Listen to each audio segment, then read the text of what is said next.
I mean, I don't know. Uh, Sorry, I understand this is being live streamed. Okay, so it was Dale Carnegie that said that a man's name, and a man in this case is using it generically, is the sweetest sound to that man in any language. That's how important a name is, which is why many times when people call your name, I'm sure many of us have had the experience where someone mispronounce your name. What you do is to correct them and get them to pronounce it properly. And anytime you find someone, especially if you've encountered, if you repeatedly or constantly experience people mispronouncing your name, whenever you eventually find someone that is able to pronounce it accurately, I mean, there's this sense of joy. You tend to smile, and you are more likely going to be drawn to that person.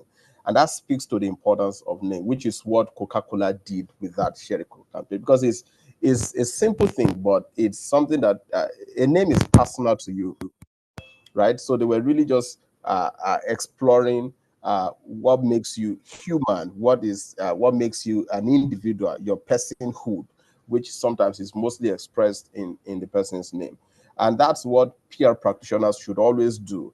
And it speaks to the importance of understanding the philosophy principles behind our campaigns and the things that we do.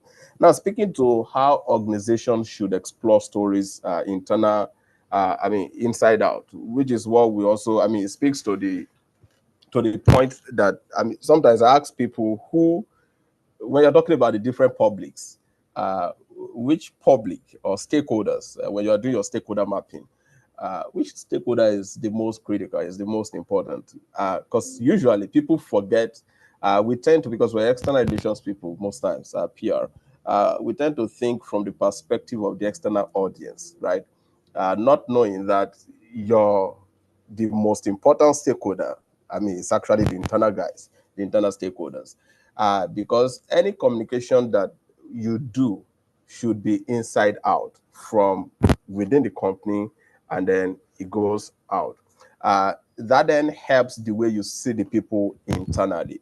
And then how do you tell that story? It's always a function of um, what is going on within the business that you think would be relevant externally. When I say relevant, because sometimes, and this is speaking to the next part of the question already, sometimes we tend to think that every story is good to tell. The follow-up question should be, okay, so what? How is this important to the reader, to the external reader, right? Because you can say that, oh, your brand just got an award, but in what context? How is it important to the reader? If you've been certified, if you just got one ISO certification, which is good for your brand, which is good for the company. Internally, some people are excited that they've been able to accomplish something. How do you present that externally? And in what way? Because the question of how is it important to the external stakeholder becomes critical, right? So the answer to that usually would be, and I'm just using that as an example. The answer would be that, oh, it presents you or positions you as an organization that knows exactly what they are doing, right? And have been certified by an internationally recognized body that you know what you're doing. It speaks to your competence. It speaks to your expertise, right? Uh, if you consider it that way, then you know how to present it. It's the same thing for other things. For instance, and I'm going to give MTN as an example. Last year, we released our people report, was a group wide thing, right? People report really just spoke to the people in MTN, the kind of people that work in MTN, our ESG aspirations, our equity, and all of those things, right? Um, so it was an exciting thing, but we thought to highlight elements from that report, pick out elements from the report, because it would then form the question of, it would answer the question of, so what, right? And the answer to that is, oh, we were going to position the brand as a good place to work, right? Because there are studies that have shown that if a brand positions itself as a good place to work, which, and I'm also referencing one study that spoke to CSR, that people are more likely to buy a product from a company that is involved in CSR than they will for a company that is not. If your company is seen as socially responsible, people are more likely to patronize you.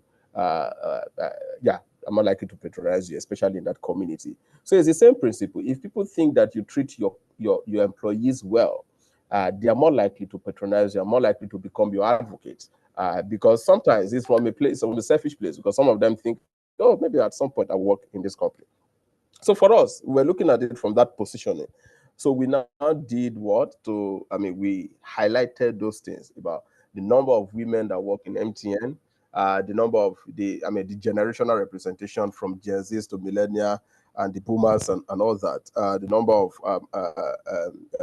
uh, special needs people that work in the company, because it answers the question of positioning the brand as a good place to work. Again, because when people love your brand, they are more likely to patronize your product. So, I mean, the short answer to this will be that you don't tell all stories, because you need to answer the question of, so what?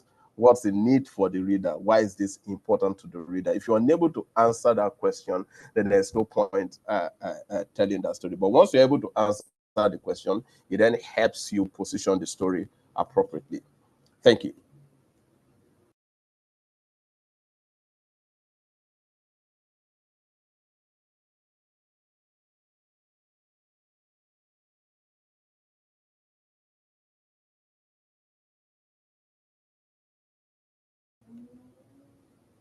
Okay. I don't know if you're speaking, because it appears you. I understand the organizational way now better, because you're able to ask yourself questions as though you are in the shoes of the different publics that you're actually targeting. It does not, like the award, is it an award of what exactly? Is it technology? Is it for people? So then that speaks to the different publics that you're actually running it to. Now, as a person that is in an organization that is really big, how are you able to make sure that you're tracking these stories that are worth sharing and you're not missing them? Are there internal mechanisms that you use to track?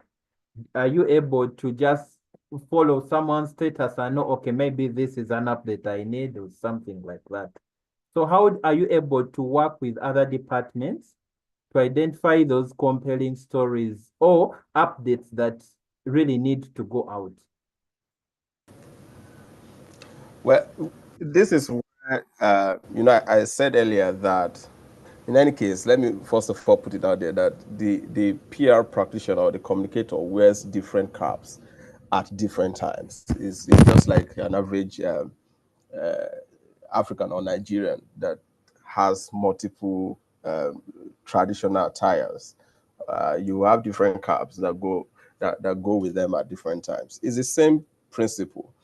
Uh, there are times that you wear the cap of a journalist or a researcher, which means you'll be the one to seek the information, to look for information.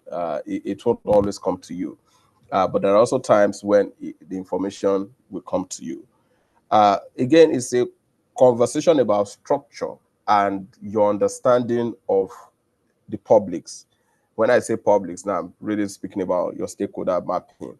If you consider your internal stakeholders as critical component of what you do, and you treat them that way, the way a PR person would typically interact with the media, you nurture that relationship.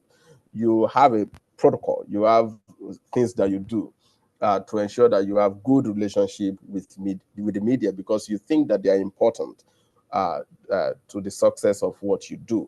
It's the same principle that applies to internal stakeholders, right? If you consider them as important element or component or important part of your work, you will then have a structured way of engaging people. I give you a clear instance. This company, I mean, my you said it already. The business is big, right? Uh, but for the most part, I will struggle to understand a PR person that is always at their desk.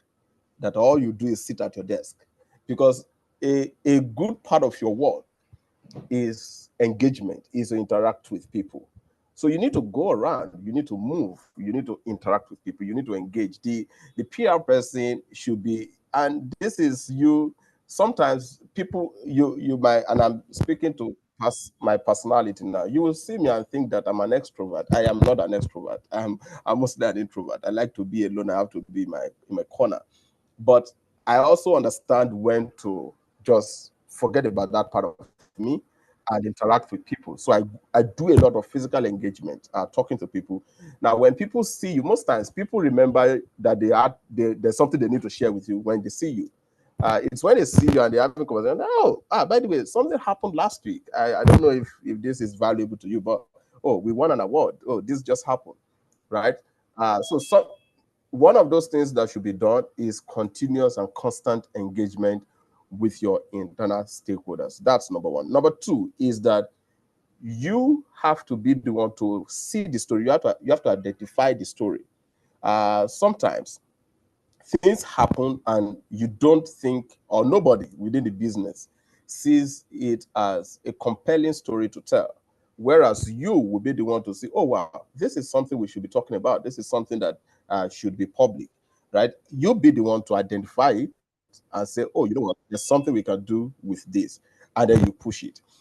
Uh, like I said, sometimes people don't see it that way. Uh, let me give you an example. uh, we typically will receive requests for people to say, oh, they want to visit MTN on industry visit. And, it was being done haphazardly. Once in a while, somebody will write and, okay, we now felt, okay, you know what? Let's actually set up a process that encourages people to come. If you want to come and visit the business, come and do your industry visit, because it provides an opportunity for us to expose the business to people. The telecoms industry is somewhat, many things we do in the industry appear esoteric. People don't understand technology as much as they do. Take for instance, every other day you find people on social media saying that MTN has stolen their data. And you ask yourself, how? But that tells you something. People use data, but they're not data literate, right? So they are unable to understand. So take for instance, if you're unable to, you see that, oh, data has depleted on your phone, or you've consumed a certain amount of data. Say you've consumed 1 gig data, and because you're unable to explain where the 1 gig data has gone to, it becomes easy for you to assume that MTN has stolen your data, whereas the data is really on your phone. We don't have access to it from the back end, right? It's what you do on your phone, or what your phone does, sometimes without your prompts, that determines what happens to your data. But how many people can you possibly explain that to? No matter how many how-to videos you do, you have over 80 million subscribers. You can't possibly reach all of them, right? So sometimes it's to your benefit to allow for opportunities for you to interact with them one-on-one. So industry visits allows for that. 60 people today, 100 people today, 150 people today. For them, is something that benefits them. They learn a lot from you. It's probably part of your modules, but it also provides an opportunity for you to tell them about the brand, to sell your brand to them, right? So you have to be the one sometimes to find the story or the opportunity where they exist. And the third part is not just having them, there has to be a structure already on ground. Which is why a one-man army PR unit sometimes it's a lot of work. But if you have to do a lot of things, then you have to do a lot of capacity. You need to have a structure for how things like this will go. What are the quick wins? If you identify the story, perhaps the quick win will be, oh, let's put it on our social media pages. First of all, you do that. Once people see, what you find is that once it's on your own social media pages, right? The individuals, the departments that spearheaded whatever it is you're communicating will now see value in it. They will be happy that you have posted their story, that you have pushed their story. What then happens is that next time when something like that happens, right? If there's any win from their unit, they will be the one looking for you. And then you will find out that other departments will now be spurred to say, oh, you know what, he posted about this department, he pushed their story. We just achieved something, they will push it to you. So at that point, you will have a lot of stories to pick from. It will not be your job to decide which one answers the question of, so what's the need for the external audience. I think I've spoken to three things. One is you have to be the one to find the story. Number two is position yourself to be able to for people to bring stories to you. And the first one I said was I think what's the word? Identifying the story when some people present things to you, and always engage, because when you constantly engage people, they are more likely to tell you things that have happened in their space. Amazing, amazing. Because yes, people as in the field of communication should know that yes, you should not really be in the really in office all the time, or be in office, but at least move around the office, because a lot of things happen. And actually, from that perspective, you'd even get stories from everyone, including the security guard, the driver. So there are so many stories, even personal stories that would be that maybe they have just gotten a new child, they have expanded. There are stories that maybe can run into now a staff newsletter. There are stories that can run into now other impact stories. So yeah, communicators should really have that as a takeaway, that yes, you should not overly be in office. Be around and look for the news. And I also liked your direction of we should be able to tell the story and find it. It should not always be the story, oh, we have this update here, we have this event. We should also be able to find out even as the story happens, already happens, because I think digital media has also helped us that even if something is looking like stale, it can be packaged in a way to be an update that is relevant.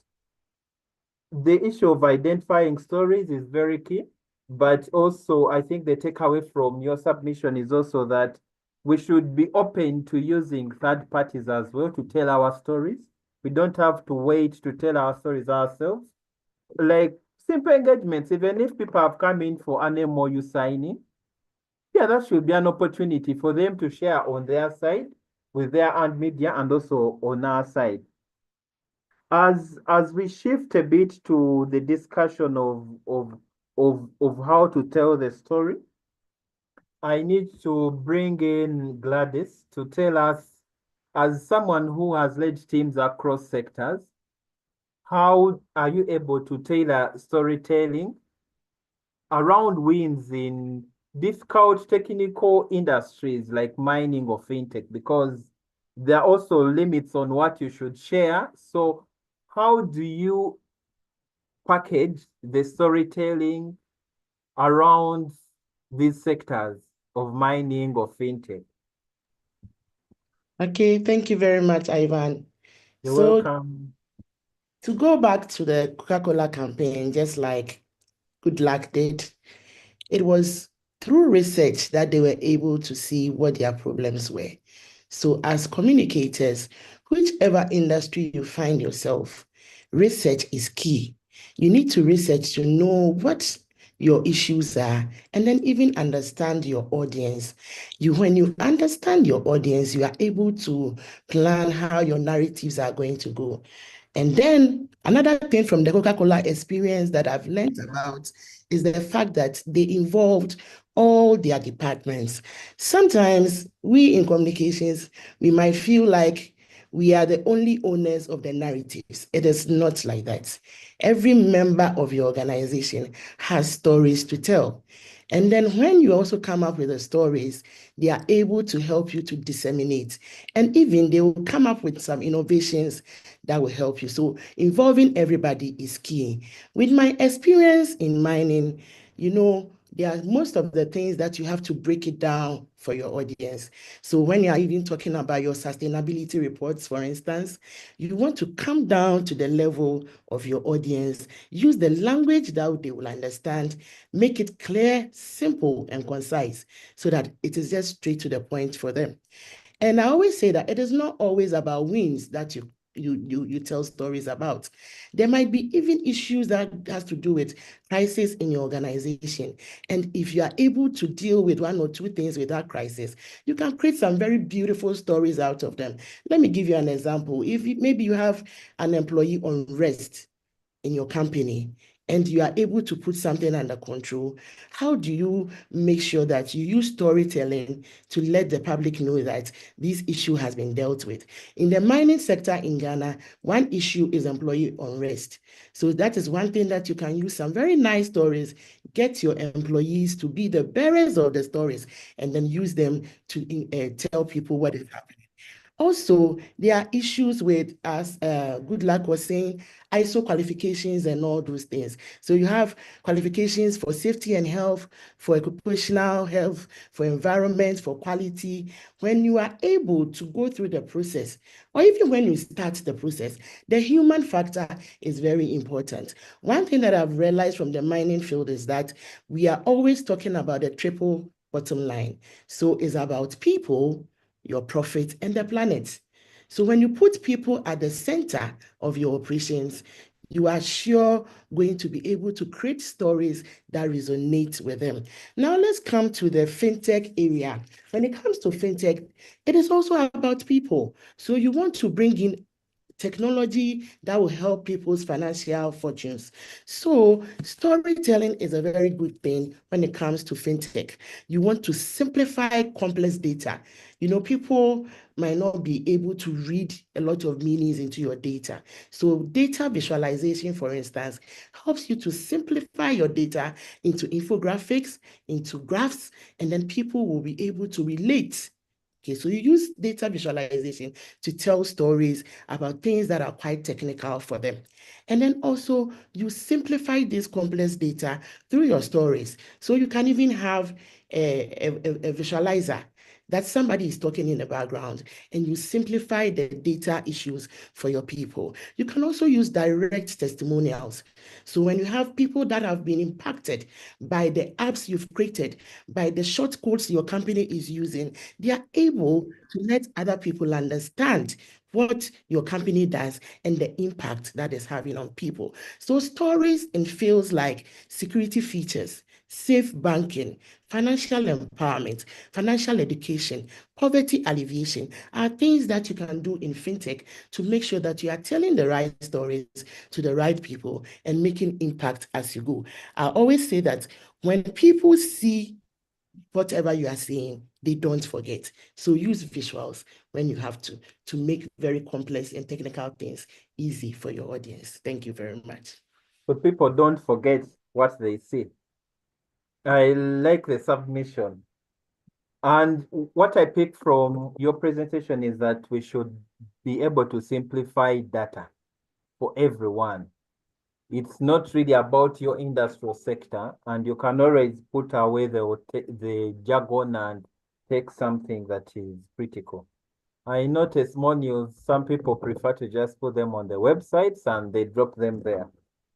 There is a company that has really it triggered me so much that they were able to do books and novels about their staff experience across the world. Huawei has books for staff. So because there are those countries, they will go in to build the base stations and they would have all these experiences about safety, mosquitoes, travel. And the stories are so amazing that you relate with the brand more, but you also learn that the brand is beyond just service and service of just the clientele, but also it is involved in lives of its people. So I also believe that it's one way you can also be able to tell a story besides the internal reports and all this. There are also other platforms that you can use to package the story for even a longer shelf life, as opposed to maybe just running it over a newspaper print. So I believe a novel, a book can also make sense. You can do short stories about staff experiences. And it can even be negative. Actually, the book has some negative stories. And when I was listening to Gladys, I'm like, yeah, I think this is the direction we should take. We should not only be looking at the positive wins that we can share with, but those challenges. If maybe it's a fintech, they could share their challenges of how they faced maybe when they're trying to connect to another network or have a service provider.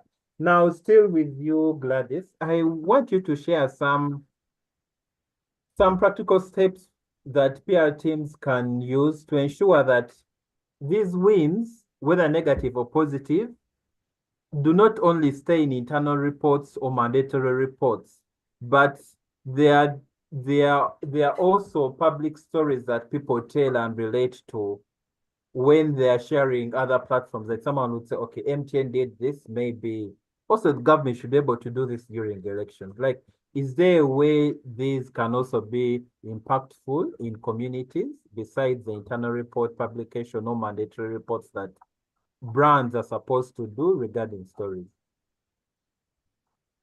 Okay, so with stories like if you have any wins, you don't have to only look at the internal dissemination of that information. So for me, what I've done in my experience is that I always set up a story, something like a story mine. And it is easy to do this on your intranet. So when you have an intranet that your staff are able to share stories, you can always share stories from different departments. That, as a communications person, you can now disseminate outside the organization. So for instance, if you're having any stories and you want to publish outside, you make sure that you have now you have your own media, that is a social media platform. So you can disseminate your stories on social media platforms. You can also put them in articles and blogs or online publications. You can even put them into speeches. So let's say your CEO is going to give a speech outside the organization. This is a very good platform for you to put in the stories that you want to tell. So it is from your own media to whatever platform that you are given. You make sure that you share these stories for other people to know whatever you are doing and whatever internal celebrations and internal things that you've done that you want people to be aware of. So that is some of the ways that I've been using. Thank you, Ivan. Submission. I want you also to speak to how do you align these stories to the marketing and business objectives? Because it's one thing to tell the story or package it into a documentary that maybe people will never watch, but also if you have an opportunity for people to go through your tool that you used to tell the story, how is it able to connect to marketing and business objectives? Thank you very much, Ivan. So I always say that when it comes to storytelling, everything that you do should be aligned. So the brand purpose should be aligned with audience insights and then your KPI. So what is the vision? So whatever you are doing for your marketing activities, your objectives that you have should be linked to the stories that you want to tell. And one important thing is the intentionality. So when you know that the purpose for the organization has to align with your stories, and then you also get audience insights to know the kind of stories that resonate with them. So from what you know, it's not every story that might resonate with a particular group of audience. So your audience analysis should be done when you're having your marketing activities so that you get to share the right stories and then tell about the solutions. Most importantly, if you are sharing stories, it should be about the solutions of either your products or your services. So the brand, what has it been able to do? And is it worth you to share? Is there any impact that you've had along the way? So these are some of the things that you should be very intentional about. And then from that, you are able to create campaigns and other things that you can use good stories to share to the world. You, Gladys, I think that makes sense, especially for the rest of the teams. They should also be trained in making sure that they're able to set goals for each actual story that comes out, or there are standards of measuring. impact even for those stories. Could you have an example of a campaign where an organizational achievement was successfully repositioned as a public narrative from your Yes, experience? yes, please. I have an interesting story. So I worked with a fintech company. It was actually helping people when it comes to pensions. And then we had to roll out a survey to see what were some of the issues that were bothering our clients. And then it came out that most of the principal contributors when it comes to pensions and insurance wish they could contribute to the lives of other people that they know. So somebody is having a good job. He's contributing to his pensions, he has insurance, but then maybe his domestic worker doesn't have any financial security. When he gets the salary, that is all. Or maybe a brother, a sister, a friend. And so we brought out this particular product that we said that you could contribute pension people that, and one man who was first clients contributed to his wife's pension. Unfortunately, we lost man. When we brought out the product, we had apps. Okay, we had short codes that made it very convenient. So one of the things that we were saying was that it was a safe and secure way of making sure that your loved ones have financial security. This man saved for the wife, and when he died, and the wife came to take the money, she was shocked with the amount of money that the husband has saved for her pension. And so she was so elated. She was even crying at a point. And we saw that this is a very good opportunity for us to educate other people that you can actually save for the people you love. So we asked for her consent and then we filmed her story. So when it was time to pay the money, we presented the army check and we had videos, we had things around it, and people started signing up for the product. So this was a win. But then because of the human impact that the story has had, we saw relative change in the way people contributed to pensions for themselves and for the people they love. So this is one story that it was on online portals, it was in newspapers, we had videos, radio programs and all that, just to make sure that people get to hear the positive story. And because people knew this woman, she had church members, she had co-workers, she had family members. It was so relatable and believable because they knew her. And this was a story that resonated so much with our clients. Thank you very much, Ivan.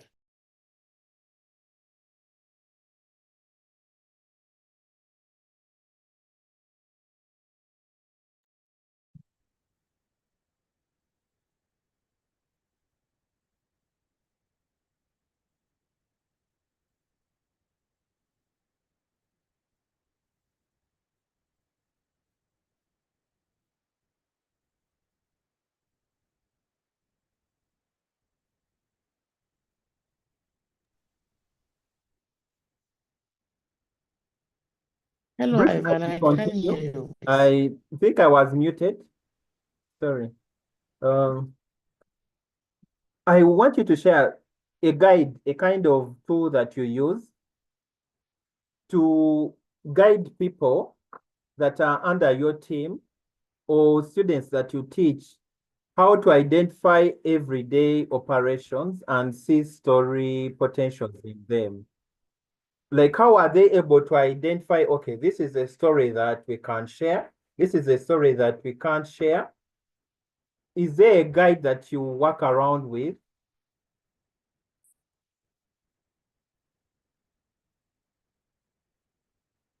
Ivan, is this question for me?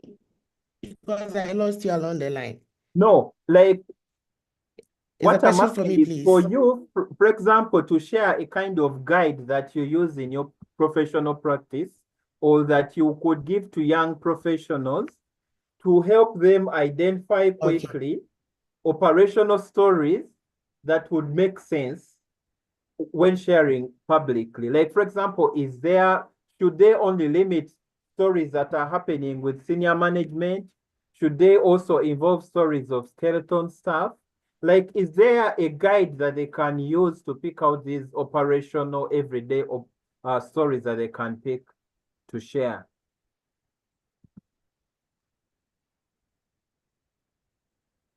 Okay, so I usually tell my students that every spreadsheet, everything you do is a story. Every process also affects the person. So the humans are at the center of every story. And then every impact you discuss also has effects. So know that in your daily work, there is a story in everything. So I always ask them, what is new today? What have you picked up today that can create a very good story? And then find the human angle in everything, use it to tell a story. But there are some 3 things that I always tell them that for me are very good things to guide them in their storytelling. Always ask for consent. That is the first one. So are you using images? Are you using quotes from people? Always ask for consent. Even when you are working in an organization, you should know the policies of that organization. It is not everything that you share, because you are asking, is it good to tell about management stories? Is it good to bring your financial issues out? So know what you are sharing. And there is always the issue of policies and consent. The second thing is timing. The time you bring out your stories are very important. I remember when I used to be in one financial institution, the graphic designer designed a very good advert, but there were some words that he used. And at that time, I was going through a certain phase goal, and people had lost investments. So there were some words that were like trigger points for people because they've lost investment. People were in anger. People were looking for ways to get their money. So if, as a financial company, at that time, it is not every word that will go with your stories. So ask yourself, is the timing right? And the third thing is that you have to scan your environment. Scan your environment to know which issues are up. There are issues with socio-political things that might affect the stories that you are sharing. And last but not the least, people always have religious and cultural sensitivities. And that is why you have to understand who your audience are. If you understand who your audience are, then you know things that might not sit well with them. So in as much as you want to share stories, make sure that Hello. Thank you, Gladys. Thank you for the submission. And the key takeaway is that we should be able to also look at the human element as she shared. Then consent is a big thing. And from all markets now, there are also laws about data protection. So there are things we need to check off every target audience that we are using to tell the story. If someone is below 18, there are those things that we should be able to be sure about.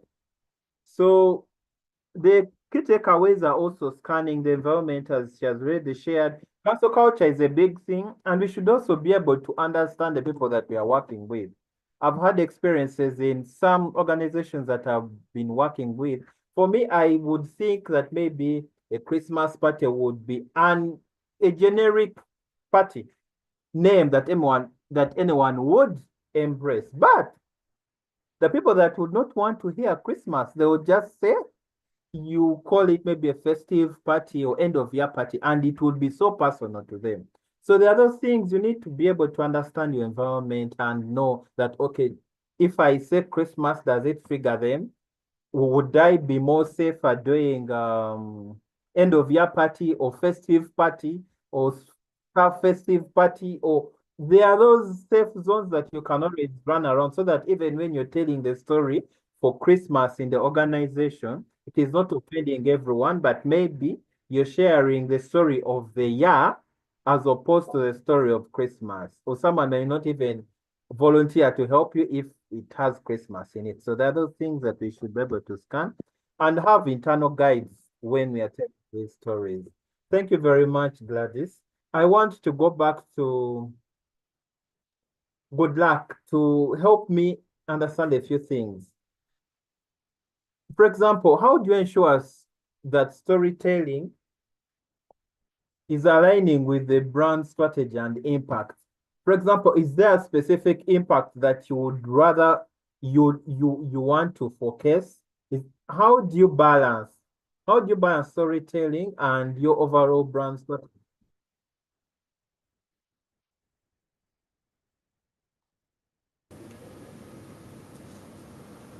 Okay, so I think Gladys mentioned earlier that everything you do is storytelling. The entirety of what we do as PR practitioners is storytelling. Uh, so you you have your goals for the year as reputation managers. You know the things that are critical to the business, to the brand that you manage, and how you want to position that brand. So even before you identify, so for instance, you have already said that this year I want to make sure the brand is seen as youthful or friendly. The brand is seen as accessible. Uh, so you then need to have series of activities, engagement that will push, that will help to arrive at that conclusion. And perhaps, I mean, you also have the question of how do you measure that? Maybe one of the things you would do typically is to know what are people saying about the brand now, right? You pick certain platforms and then you do random checks. Maybe after 6 months, you say you come back to do an analysis of what, if anything has changed. But I said all that to say that you need to have a clear strategy from the outset. Uh, how you plan, maybe it's quarterly, or maybe it's, I don't know what 1 year for some people is. Sometimes the financial year for some companies is March to March. But for, I mean, January to December, which is, I think, what is most popular, you should have a plan to say, these are my goals for this year in managing the reputation of this business. And these are the things I want to say. This is the kind of thought leadership that I want to do. I mean, for instance, I give you an example.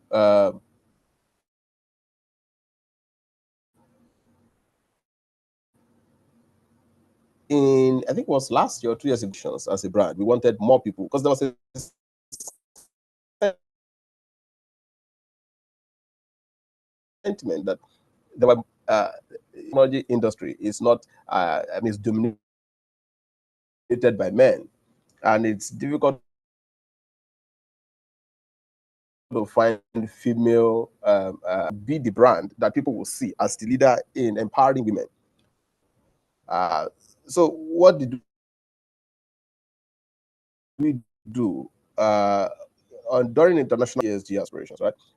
For the year, I mean, for International Women's Day, we didn't wait for, you know, the media, as they would typically do, to say celebrating 50 women. We didn't wait for that. We did it ourselves. We said celebrating the MTN women, and with GMs and all that, and did a whole design. I published it in different media, from tech or the popular media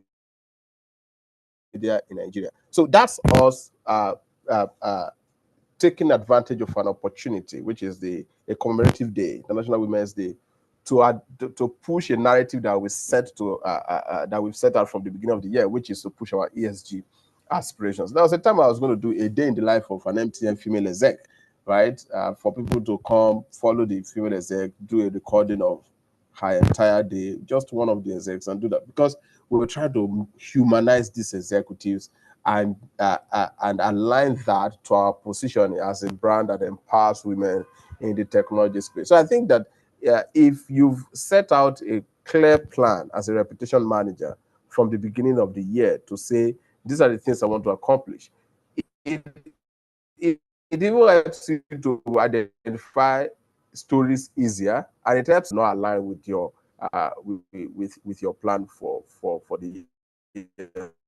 So I think it should form part of the overarching strategy for your company. Very much. Good luck. Now, briefly, I want.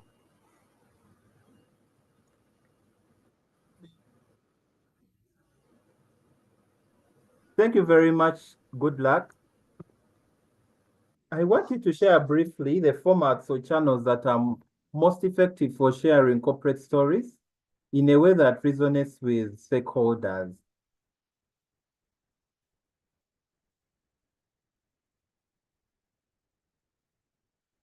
One, a foremost communication theorist that said that the medium is the message.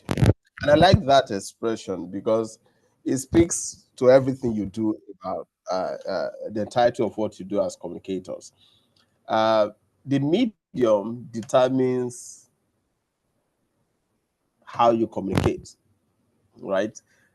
Which is where Gladys spoke about audience analysis is critical, right? It's perhaps the most critical stage of your of the entire process. Who are the people you are trying to communicate with? It's the audience that determines the platforms, and not just the platform, how you even use the platforms, right? Like I said, the quick win, right, sometimes will be to put things on your social media pages. Another instance, it's not just, I mean, what you put there is, by the way, your social media pages is a publication channel, is to publish. You need to first of all have the content before you publish it, right? Sometimes the question of how you even shape the content. Are you the one saying something? Is the brand writing something?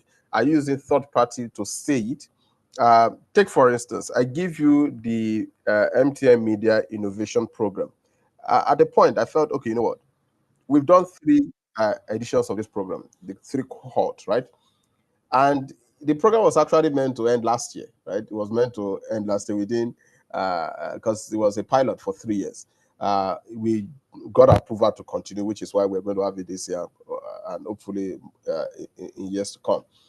So I thought that, okay, how do we tell the story for people to understand the impact this program has made in the media industry? Because every fellow of the program, that everybody that has been part of the program, when they talk to you about MIP, sometimes we also have to accept, oh, is this what we have created? Because it's a big deal for them. It's transformational. It has completely transformed every individual that has been on that program and the entire media industry. So we thought of how to tell the story. So of course, you're going to have to tell that story in a holistic manner that ensures that people understand it when they watch it. It helps to communicate the essence of the program, and then people can see result. So if you watch, there's a documentary that we did for MIP. So if you watch the MIP documentary, what you find is a problem statement, which is where my executive presented how we came about the idea. This was a problem. There was a problem. He presented a problem statement. Okay, then we found a gap that, okay, we need to fill. How do we fill this gap? We look for partners, and then we designed a program, and we've executed the program. This has been the impact of the program on the fellows. But then we went beyond just talking about the fellows. We went to talk to their colleagues to tell us what has been your observation around these people after they have gone through the program. So you see that it's a holistic approach to communicating the impact of the program. That's in speaking to content creation, because the content is sometimes is a critical component of the entire process. Where you publish it is a different conversation, but the content has to be well designed, and most times designed with the platform where it will be published in mind, which is why the medium is the message becomes critical. So it's always about how do you, which audience are you speaking to, what language do you think is critical to them, is important to them, and then you speak that language. It's as simple as that. I mean, it may not be that simple, but I mean, it's pretty straightforward. Find the audience, Amazing. Amazing. then understand Amazing from Good Luck. And briefly, is there a format that you feel works better, or it can be a mix of all? For example, are we looking at podcasts? Are we looking at only the oral version of it? Are we looking at videos? Is there a magic format? Is there one channel that we can use across, or it is based on the audience and the story that we want to tell? No. So it's that's why a PR practitioner has to be open-minded, right? Again, I go back to the audience analysis. The audience determines the media, the platform you use, and then the platform determines the speak. So if the people you're trying to reach, if for instance, you want to talk about farmers, or you want to speak to farmers and the impact of your product or your intervention, what it has done to farmers, so that more farmers can appreciate the opportunity that that product provides and can latch onto it. You're not, if the target is farmers, you're not going to use podcasts because they probably do not even know what a podcast is, right? So you're probably going to use radio and whatever it is that they consume. So it's always about the audience. Do an analysis of the audience to understand their media consumption behavior. So you are not just analyzing for the fun of it. You're analyzing to understand their media consumption behavior. How do you do analysis? Take an archetype. An archetype, take for instance, you want to speak to people in, I want to speak to young folks in Nigeria, young Nigerians between ages 18 and 35, particularly the ones in urban area. Which is the most urban, or let's say Uganda. You are looking for urban area. What is a Kampala? Okay, so pick one or two people in Kampala, dissect them. This individual, where does he live? Where does he work? When he's consuming media, where does he consume his media?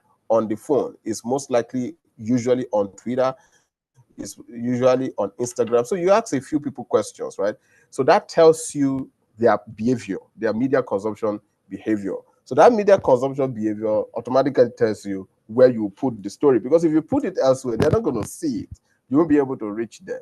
So you now put the story on the platform they consume. Oh, so it's going to be perhaps you want to reach them on X. Okay, would they believe me if I were the one speaking about this thing? Is this something I should be I should be speaking about? If they would believe me as the brand, oh, then go ahead and say it. Because sometimes, let's not always think that the brand speaking is a bad thing. Sometimes for something has to come from the brand because of credibility, because they need to trust that this is actually from the brand. So, oh, if they would trust me, if this is something I should say, you post it on your platform, right? If it's something that you consider somebody else as more, it will be more effective for somebody else to say, then you look for a third party opinion shaper on that platform that people will believe to say it, to say it. But you have to be open to different kind of content format. Thank you. Thank you very much. Good luck. And briefly, I want you to speak to the issue of balancing authenticity and creativity.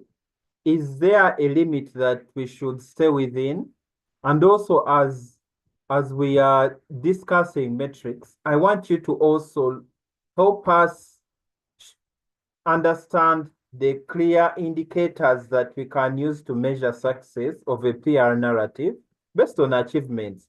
Of it could be an organizational win, as we have already agreed that we should be able to do both negative and positive. So if it is an achievement that we have put out there as a narrative that we are sharing, what are those indicators or metrics that we can use to track success beyond maybe how many views, but what are those indicators? And then you help me just balance the issue of how do you remain creative without overly changing and maintaining the narrative as authentic for everyone in the public to understand.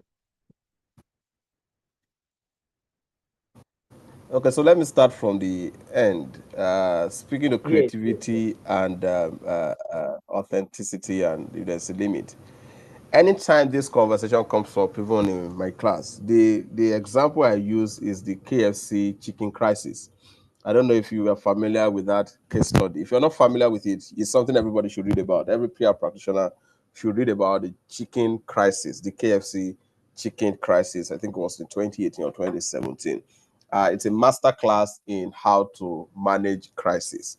But I'm referencing it in this instance with respect to uh, the limit to creativity.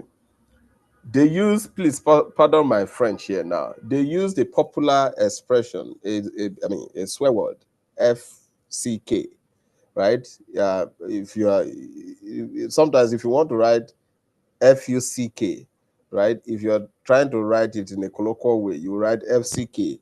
The reader will understand what you're trying to say, right? But that was what they used in their campaign.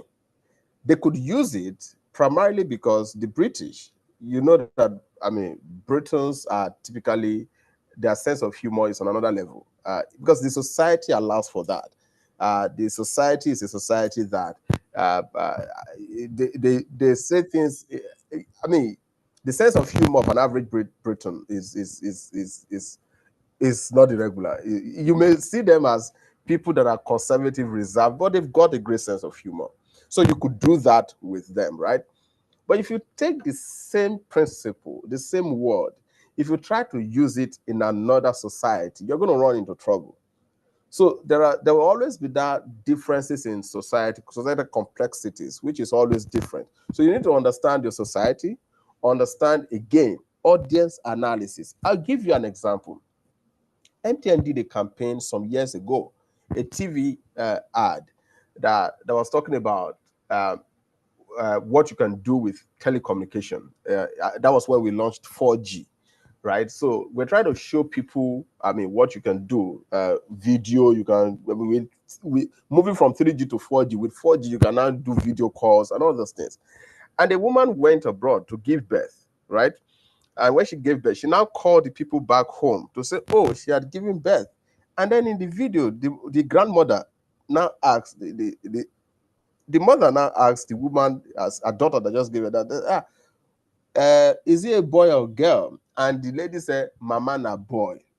So that mama na boy was a popular phrase with the campaign. Everybody would always say, oh, mama na boy TVC. So it was popular. A lot of people received it well, right?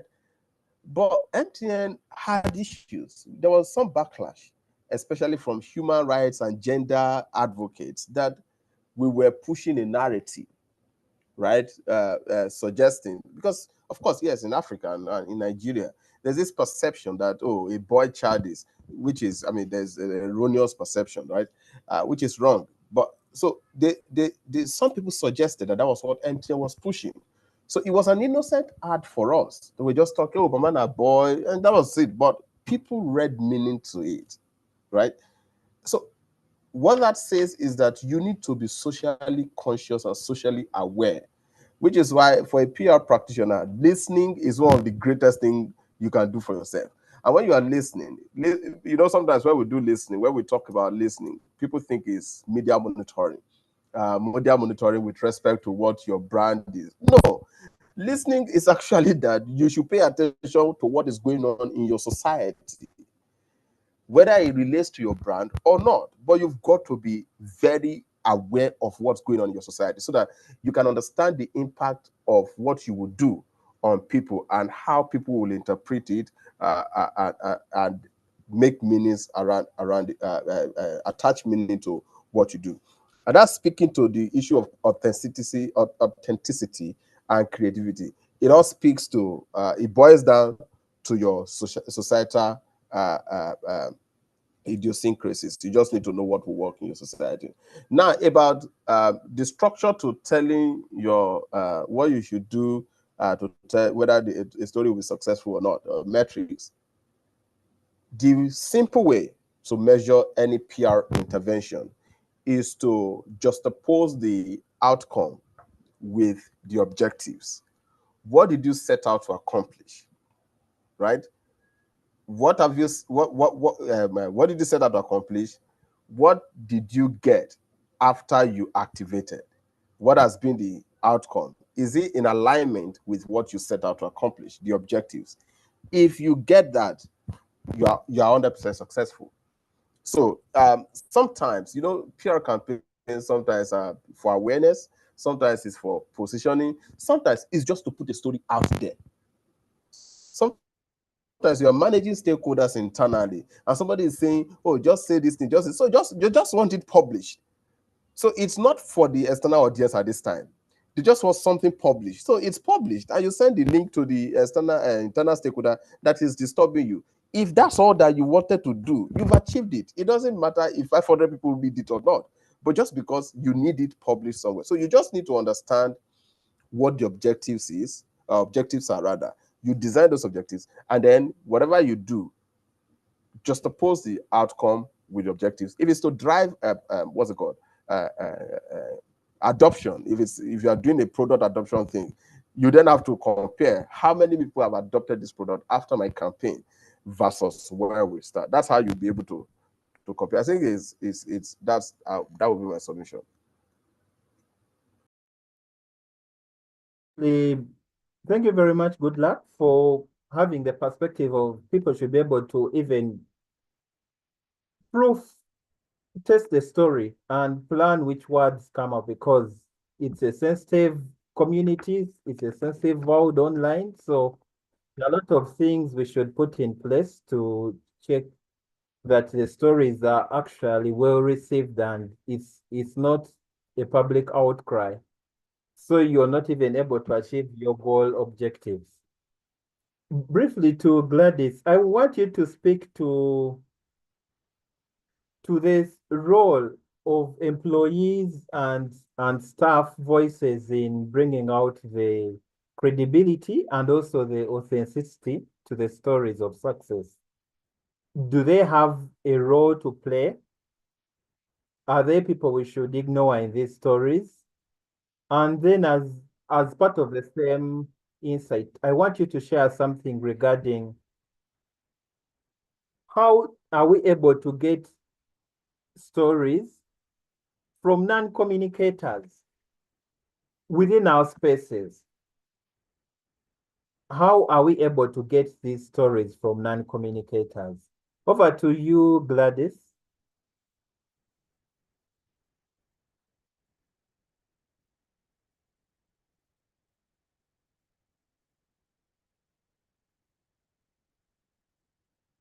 As we wait for Gladys to come back, let us continue with the discussion on the role of Hello, Ivan. Hello, Gladys. Sorry, I was not able to unmute myself. Okay. Yes. So yes, proceed. So I'm ready for the question now. Yes. Yeah, okay.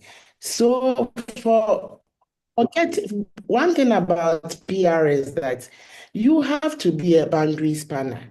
You have to have that kind of relationship with everybody in your department or everybody in the organization across different departments and give them the opportunity to share. So one experience that I've had is that when it comes about making them see value about what you are using those stories to do. So for instance, if you want to share stories about the values and culture of the organization, it is best to use your employees. So I tend to use employee pictures and videos when it comes to doing stories about our culture and then the values that we hold as an organization. And one beautiful thing is that when you seek their consent to use these things and you project them, whether internally on your, maybe you have some posters around the office, or you have some on some TVs that you use to showcase products, maybe at the reception, or you do adverts and these employees see themselves, the joy that comes with it is unmatched. And you get them sharing these things. If they are in maybe forms that they can share on social media, they share it themselves. They also tag other people who are in their own circles, and these people will also push it for them. So it's a very good way to get your employees especially to share stories, and always make sure that you let them know the value, engage them. Employees want to be engaged, and it's good to engage them. And when they see themselves, they are very happy about it. Thank you. Thank you very much for that. Is there a gap that you feel as a lecturer you're able to identify between theory and practice when it comes to storytelling? There's been all this talk about, are we able to, for example, have the shift of a school of thought that people are pushing that we should dump scripts, or we should be more rigid in how these stories are told. So I want you to speak to those gaps of theory and when it comes to actual practice of storytelling. Okay, so for me, the gap is more of a context gap. So students learn in class, and because they are not able to practicalize or simulate the things they learn, they might not be able to practice it outside. So for me as a lecturer, I try to bridge this gap by bringing the outside world into the classroom. How do I do this? I always tell them that when you are learning storytelling from books, it makes it seem so linear. Like, get the pictures, get the stories, put them together, get characters. Let's see how the characters move from this way to this way. But then when you come to the real world, there are a lot of issues that might make this process quite messy. So you prepare them in the classroom with simulation exercises. I teach copywriting and visualization. And in my class, my students do their adverts themselves. They pitch their stories, they pitch their own briefs, and they create their own adverts. So it's about bringing it to the classroom, giving them real life context that they are going to do these adverts and other things. And for me, if we learn to do this in class, now people are talking about ChatGPT and the fact that students are using AI. One thing that as a lecturer I've learned is that when I give you the assignment, you are coming to practicalize the thing in class. So whether you are using AI to help you or whatever, it is your ability to deal with the issue in front of the class that will show whether you will be able to pass my course or not. So it's about infusing academic theories and frameworks into real life experiences and then show them that messiness that the real life brings. And when they are able to accomplish this in class, I'll tell you, when they go to industry, they'll be doing very well. Thank you very much, Gladys. Then briefly, I want you to share those common mistakes that organizations do when it comes to telling their success stories. Are there mistakes that you can outline and share with us? Okay, so if you listen to both myself and Good Luck, we've been talking about audience analysis, doing your research. It is the main part. Any organization that will miss this step will not be able to tell the story they want to tell. So main thing is that we have to learn from maybe past experiences and try to now inculcate audience analysis and research into whatever stories we want to tell. Another issue is that sometimes some organizations think they are telling the stories, but the stories are quite a hard sell. So people can read through. They read through that you are talking about yourself, you are selling products. It is all about you.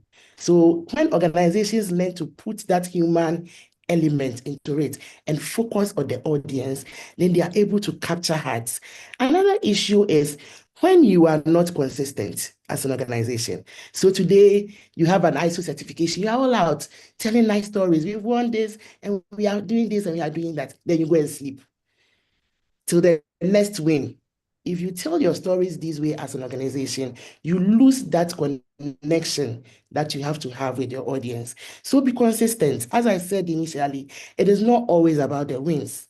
Whatever is happening in your organization is a point of a story, is a narrative. So be consistent, build the audience that you have, and then making sure that they run along with you as you tell your stories as an organization.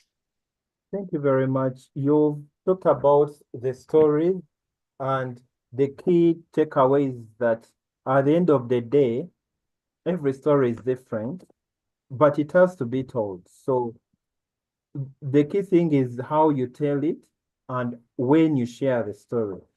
Good Luck. I want you to speak to something here regarding the risks of turning internal wins into external narratives. Is there a threat that you should consider for sharing these stories publicly? There is also that school of thought that is speaking to, in this generation, can we have a rest button? Do we have a time when the narrative is overly used? Are there times that people may start counting how many times you've interviewed this customer that you need them to take a break? I want you to speak to those. Are you able to, how are you using a specific staff member to tell a story over and over? Help share the risks of turning internal wins into external narratives. What people should be on the lookout for, really. Well, I mean, one of the things that we peer practitioners need to take into consideration is that a couple of more people or people are more conscious these days, and everyone seems to be we all try to be gatekeepers now, right? Everybody's trying to people have opinions, right? And everybody believes that they can fight for the other person. When I say fight, using their platform, right? Because the same individuals cannot really, if there was no social media, uh, they wouldn't have been able to express whatever thoughts they express. Right? But more people are able to call you action, call you to question, call your actions to question now. So you might post about somebody, right, to say that, and we've seen this over and over again. Take, for instance, TFC. I don't know if you're aware in TFC when TFC Nigeria, there were two security officers. They were dancing during work, and then they got sacked. That was the story, that they were sacked, and Nigerians started supporting them. And I mean, some pastor, I think adopted them in a way, saying, well, not necessarily adoption, but gave them scholarship to go abroad to go to school. But the story turned out differently, right? For that church, they were trying to maybe latch onto an opportunity for positioning. I don't know how to describe it now, but it turned out differently.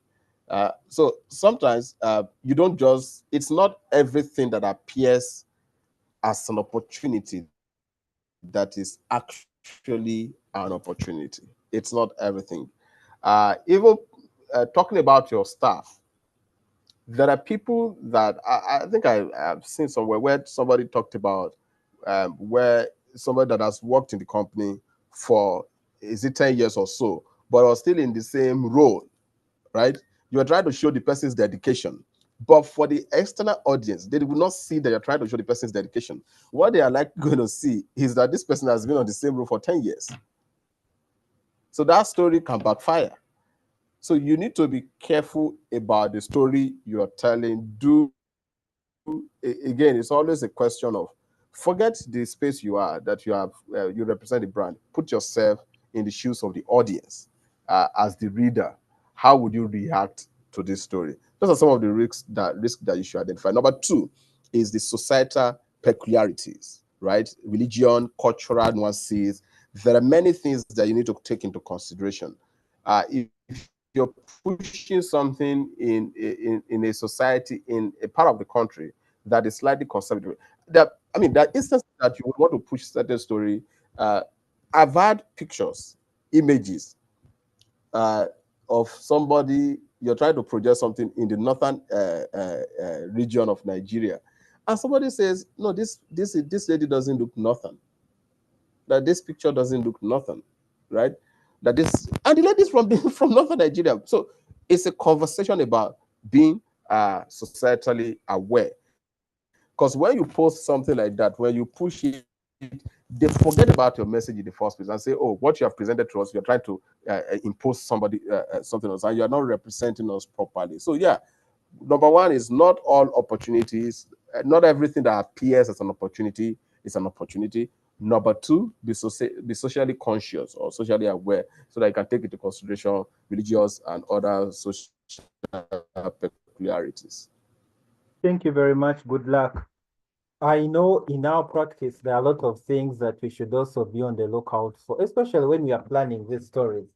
If you, like for me, in my experience, there are times I would rather cover someone's experience as opposed to profiling or them telling their story about their academic qualification. Because you would see that maybe there would be a backlash, or someone would protest that, okay, they studied this, they're doing this. So there are those things you also have to be on the lookout as a communicator. Now, as we are still sharing the issue of risks, good luck. Also, I want you to speak on the issue of the internal wins being turned into external narratives, but how are you able to speak or share a story that fits into the newsletter or the newsroom criteria of telling such a story? Is there a guide that you can use to avoid your story missing out on the criteria of, for example, the newsroom? Is there something that maybe you should not miss in that story so that maybe the newsroom is able to pick it as well, besides your normal internal communications that now you're pushing it externally? And then the other side to it is that help us understand the issue regarding which criteria maybe social media would be interested in and maybe traditional media. So let me give you an instance. Imagine that somebody from your office, right, has won an award, an international award. There were many nominees from different countries, right? Say 10 countries, and a Nigerian has won or an Uganda has won, and it's from your company. You see, that story is appealing to everybody. So when you are telling the story, the headline should be from a national perspective to say, an Uganda, so name, right, from this company won global award.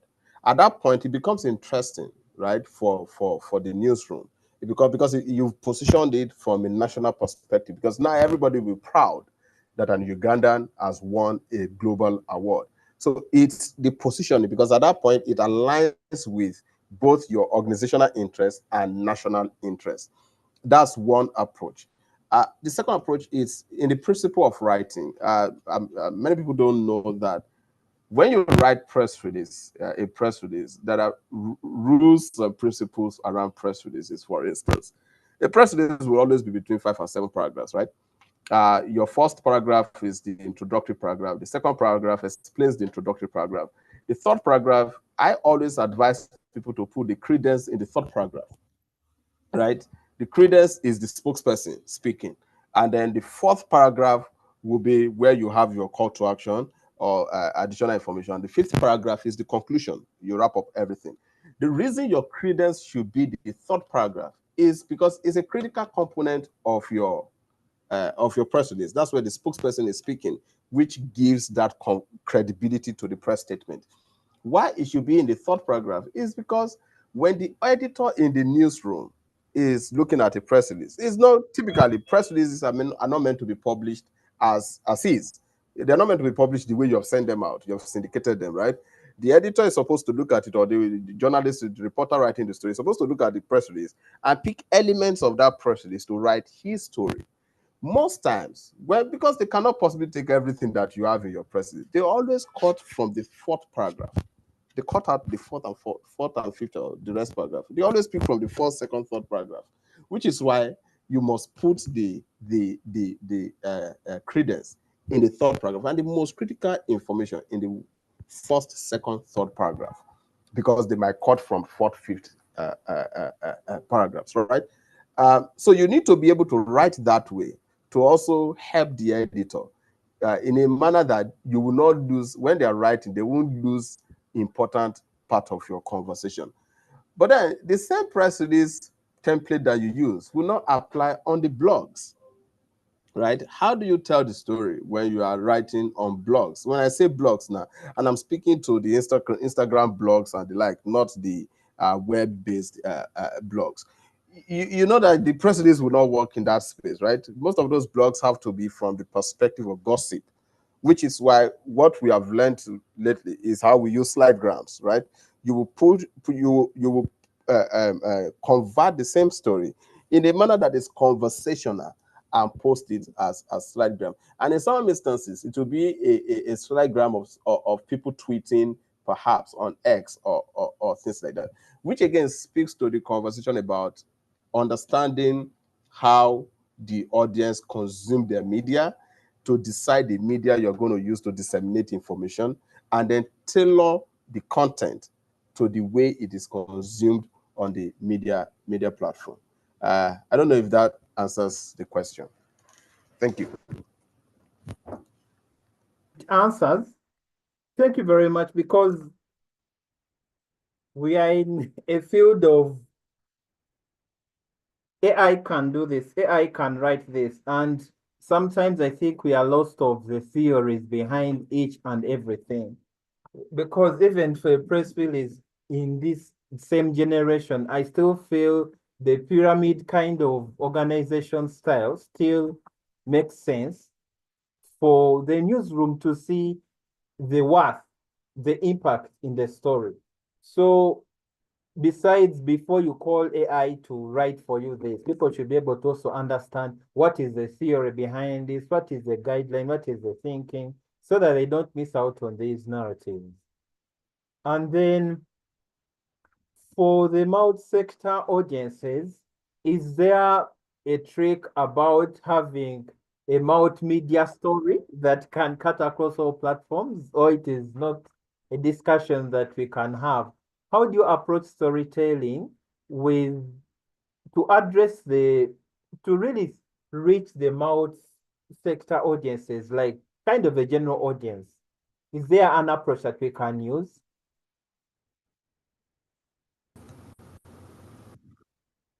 Again, like I said, that's where the audience analysis comes to play. See, in this era where people don't consume long form content, multimedia will always work best for, particularly the audiovisual, right? Are you able to convert this thing into infographics? Are you able to convert it into short animation? Are you able to convert it into actual video with human and real faces? If you're able to do all of that, if you have the capabilities to do that for the content you're trying to push, please go ahead and do it, because it will have more. See, the plenty studies have shown, if you just do an audit of your organizational social media page today, if you pick up any organization and do an audit of the most engaging content on Instagram, it will be the video content. It's pretty straightforward. It's the videos that are most engaging, right? So people are likely to engage more with audiovisual content because of relatability, right? What will probably require you. I mean, the copywriters do a better job. I'm sure Gladys will be able to speak better to this. They do a good job in precision and concision, right? How to compress a lot of information into bytes. Yeah, you might be able to do that, but if you're trying to tell relatable stories, right? And you're not just trying to give a maxim and something short, right? It's best done using multimedia, using different approach. Oh, this is the full 5-minute video about this person sharing the experience. You then take an extract from it as promo. Oh, you can then take a quote from it as push it, and then do a call to action for people to watch more about the same stuff. So it's important to have that approach, but of course tailor it to the audience using the platforms that that you can where they consume their information from. Thank you very much. Good luck. Finally, I want you to help us understand the guide or the magic or the hack to humanizing stories. Yes, most people would prefer to look at, to involve children, to involve women, youth, but are there those magic bullets that maybe you would use to have the story more human and more relatable, depending on which format that you're sharing the story? So I said earlier that every PR practitioner should listen and listen well. It's the same principle with storytelling. I would say every PR practitioner should read and read, be a voracious reader, read extensively, because people have tried out many things, and it's always good to learn from other people's experience. They say that it's only the smart person that learns from other people's experience. You don't have to wait for you to learn from experience. There's a theory I would like to recommend. It's called the Sabido methodology. Sabido methodology is a combination of about 6 theories.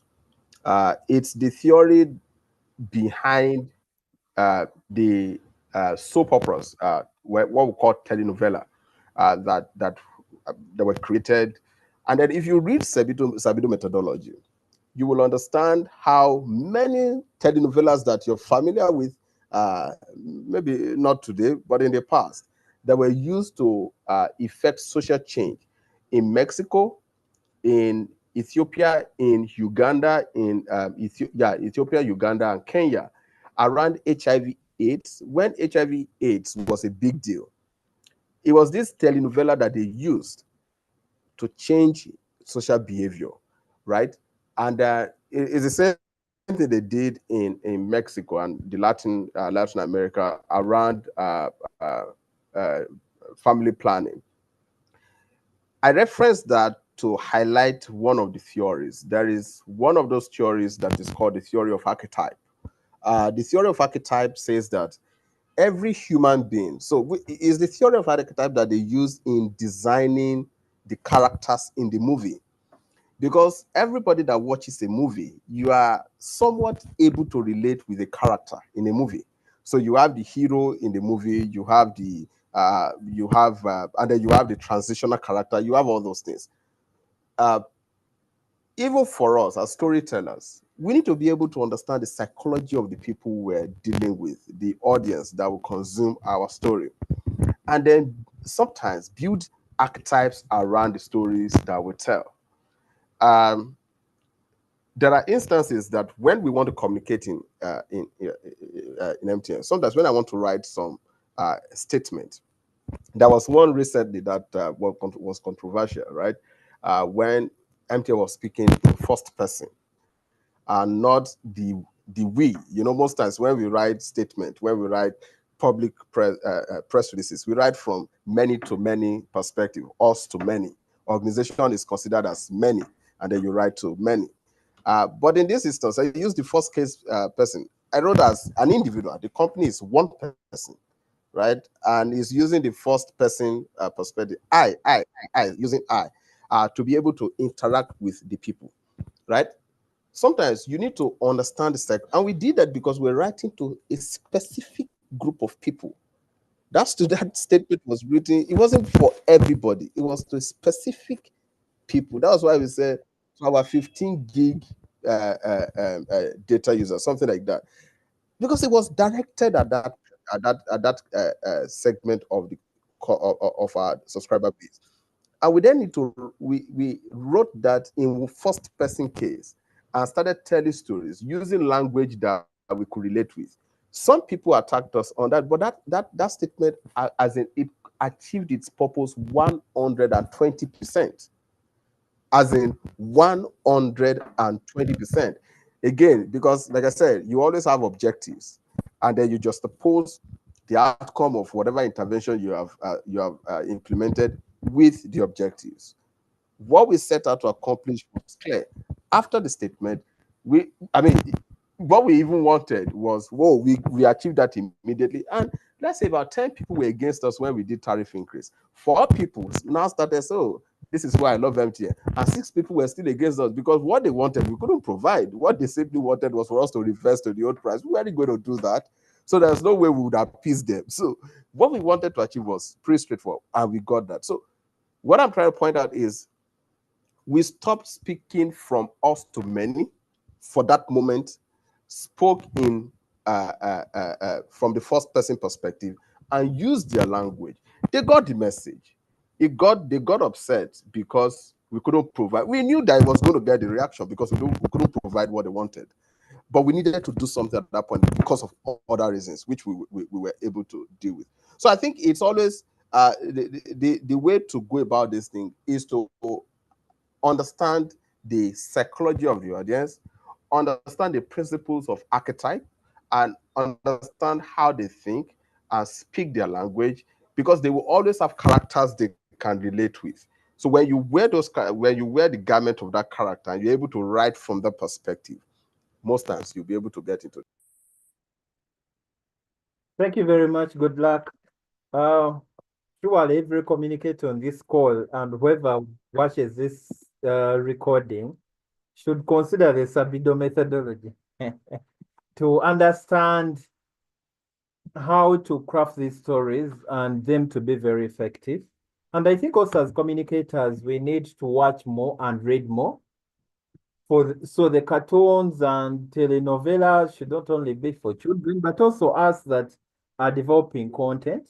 We should be able to learn and pick a few things from the cartoons or illustrations and stories that people write here and there, because you can't tell a story if you don't read stories, or you can't have an impact with your story if you haven't read a story that had impact.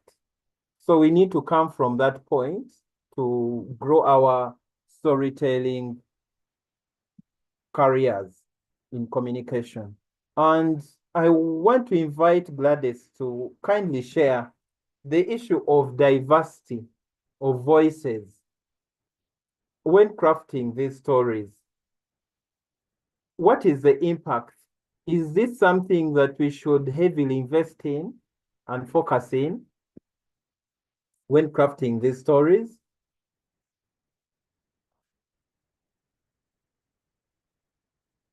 Gladys. Saying that there's entity. Hello, do you hear me? Yes, we can. Hello. Yes, proceed. Okay.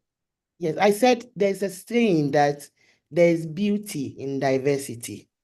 And another saying that says that tell the story with them and not about them. So when you have different groups of people, your employees, your customers, other stakeholders, being part of your story, it makes your stories very real. People believe it than just seeing you being, the content is richer because they are seeing different faces who have different relationships with the company. And it also makes it very easy to connect with whatever is memorable, because they are able to remember the different people and the different things that they were saying about your brand. And it is more memorable than just throwing stories out there without the diversity that we are talking about. Thank you. Thank you, Gladys. We are opening the discussion to the public for engagement. I'll share a question that is in our chat. Eric from Kenya. He wants us to dwell more on the authenticity of your story in this era of artificial intelligence. It is beautiful to have your own narrative, not a generic one.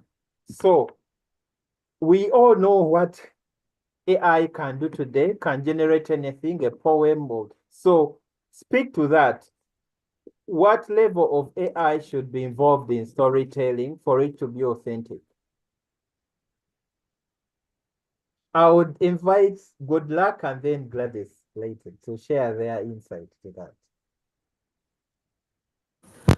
So my perspective to AI is that I remember when I was doing my PhD,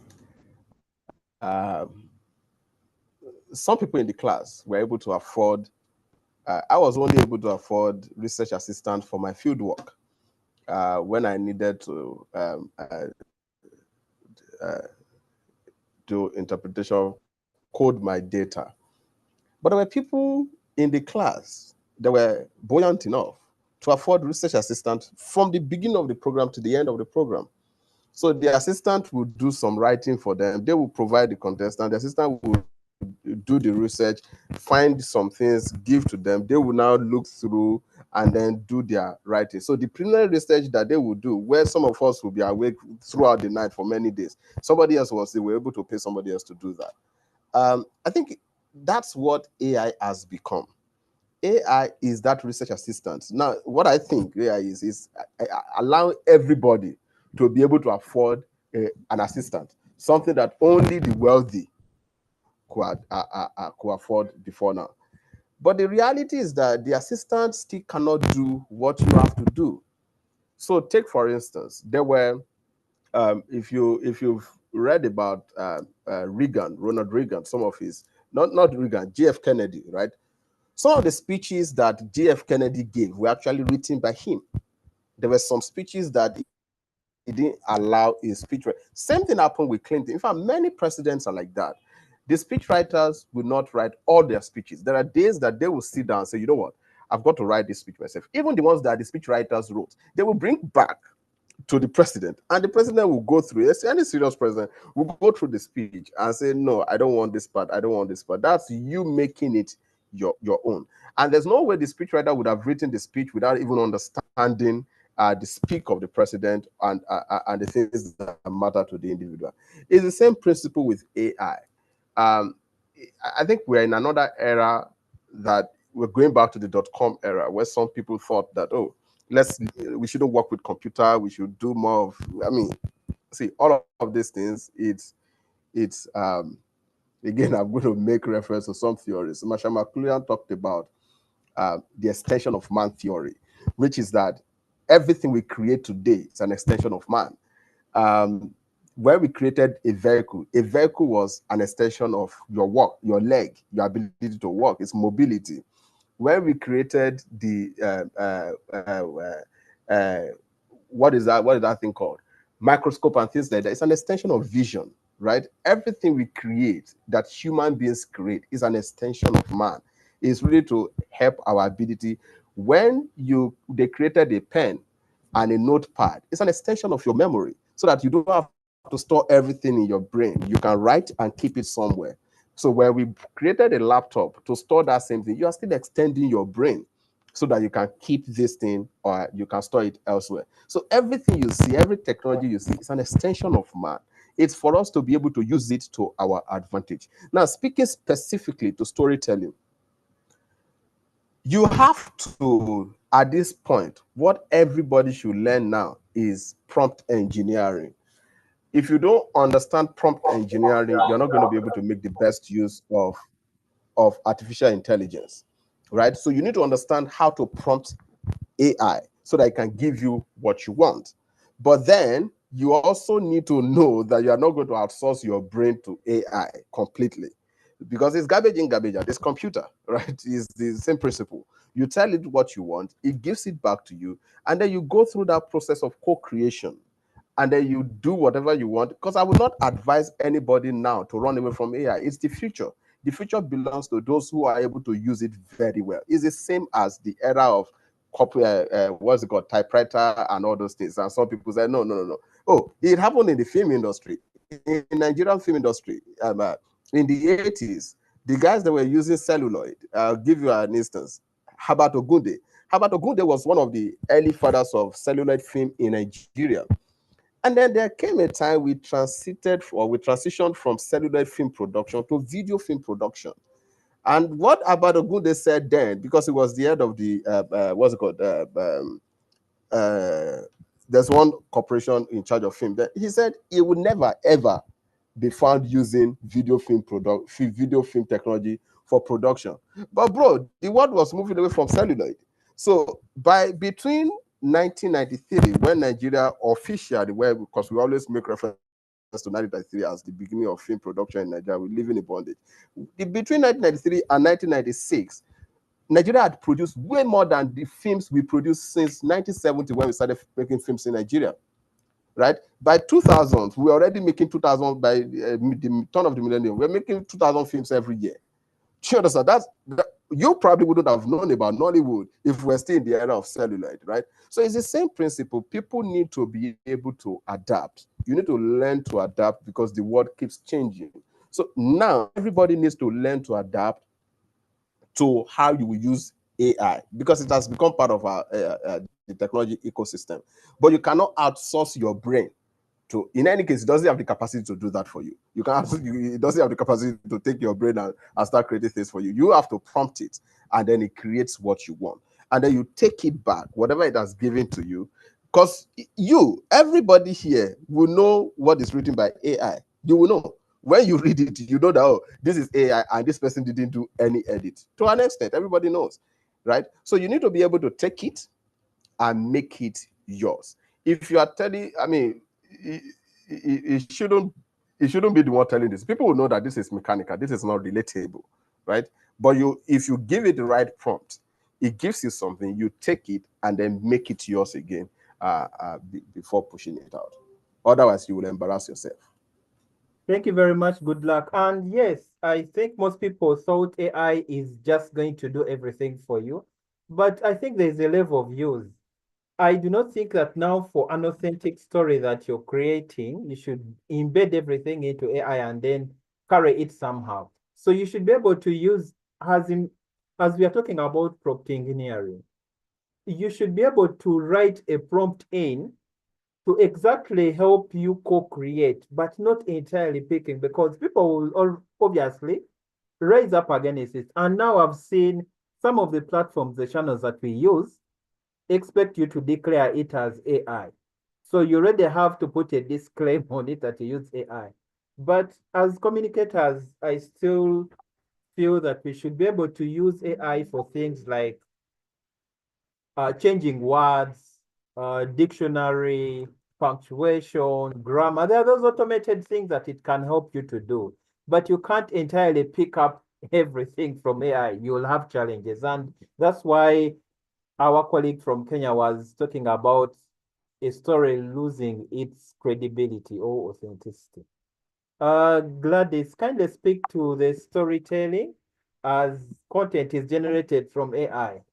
Okay, so yes, we've all said it. You cannot run away from AI, but the prompt engineering is one thing that we have to know. And then most importantly, I always ask, what does your brand stand for?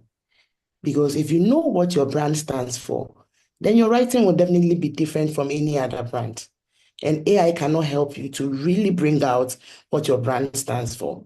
So even if you are using AI to help you in storytelling, there are some things that are peculiar to your brand. So if you know what your brand represents, the essence of your brand, then you are able to emphasize on those genuine things and those things that are only relatable to your brand. So there's a paper that I'm writing on aesthetics and semiotics. So what people see with their eyes when they come to whatever platform that belongs to your brand. So the colors you use, the brand identity and all that. And then the semiotics is about the meanings that people make into all these things that you put out there. So for me, it is about what you stand for and how you are able to differentiate your brand from other brands. And as a copywriter, I always tell people that learn how to write figuratively. When you learn the beauty of figurative language, your stories are always different from other people. And people don't get that vibe that you write with from any other brand. And that makes you authentic and makes you stand out from the lots. Thank you. Thank you very much. We have David Banda. We have David Banda. Kindly, Tony, unmute him. It's Daniel Banda. Yes, Daniel Not Banda. David. Yes, yeah. So I work for Comesa for a World Bank program called Ascent. It's about energy access program. And my question, first and foremost, I want to thank the two speakers for ably addressing most of the questions that you put across.